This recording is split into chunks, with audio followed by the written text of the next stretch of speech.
So you talk about the hate agenda, and you have heard there have been criticisms of you from even your fellow Democrats, especially for your support for the BDS movement, which stands for Boycott, Divest, Sanction.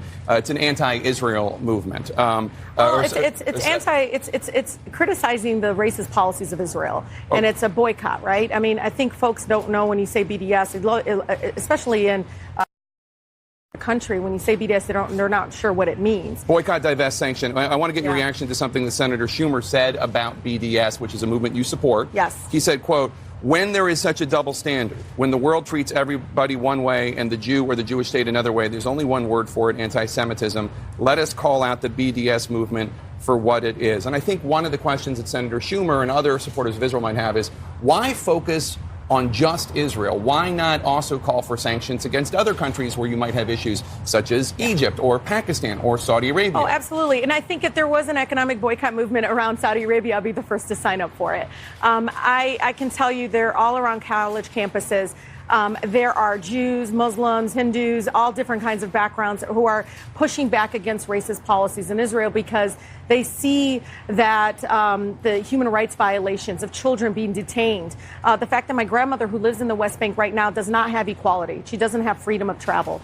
She is someone that right now under occupation is feeling less than. And I grew up in the most blackest, beautiful city in the country, where every corner in Detroit here, you will see a reminiscence of the civil rights movement, of the labor rights movement. And we did it through economic boycott. It is a form of freedom of speech. But people want to dismiss it because they're trying to say it's anti-Semitism. That's the way to trying to discredit the fact that we all know under Netanyahu's regime, human rights violations have gotten worse. And we need to be able to use... Why not boycott Egypt? I would boycott Egypt, of course. But you keep saying I'm very critical. You would boycott Saudi Arabia, you would boycott Egypt, but you're not. Right now, there is not a bill or resolution on the floor that is saying stop boycotting Egypt. But you could. Of course. And I would absolutely oppose any sort of oppression, of freedom of speech, of First Amendment right in this country. It's a slippery slope, Jake, because tomorrow, if folks want to boycott Saudi Arabia and there's a movement and it's got a name, they're going to go ahead and pass a resolution saying you don't have freedom of speech, you don't have a right to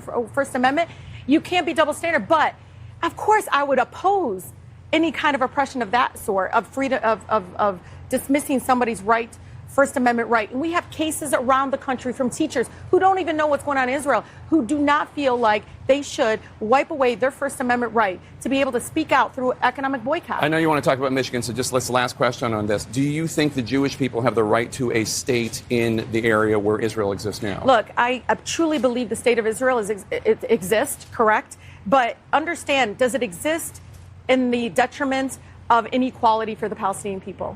Detriment of not really moving forward in a peaceful resolution. We're never going to have peace. I truly believe if separate but equal is the way they want to go. And I can tell you, I learned that from my African-American teachers in Detroit public schools who showed me what the pain of oppression looks like. We're not going to have peace if we don't understand that we are dehumanizing Palestinians every single day when we choose Israel over their rights. But yes or no, does Israel have a right to exist? Oh, of course. Okay. But just like Palestinians have a right to exist, Palestinians also have a right to human rights. We can't say one or the other. We have to say it in the same breath, or we're not going to actually have a peaceful resolution.